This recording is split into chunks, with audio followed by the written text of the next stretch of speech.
Everyone, welcome back to my channel. আজকের আকাশটা দেখতে পাচ্ছ, যেন মনে হচ্ছে শরতের আকাশ। যাই হোক, শরৎকাল তো প্রায় আসতেই গেল। আমি এখন বেরিয়ে পড়েছি একটু ঘরের জন্য টুকটাক শপিং করতে বাজার কলকাতায়।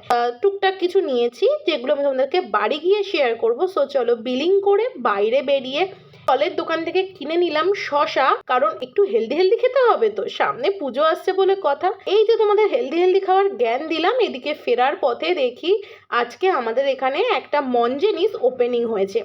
তো আর আমায় কে সামলায়, ঢুকে পড়লাম মঞ্জেনিসে, টুকটাক কিছু খাবার দাবার কিনে এখন যাচ্ছি বাড়ির পথে। আজকে মঞ্জেনিসটাকে কত সুন্দর করে সাজিয়েছে দেখতে পাচ্ছ। মঞ্জেনিসটা আমাদের বাড়ির থেকে একদম হাঁটা ডিস্টেন্সে। তো চলো ফটাফট এবার বাড়ি যাই। এই দেখো, আমি মল থেকে কিনেছি মেনলি দুটো পাপোশ।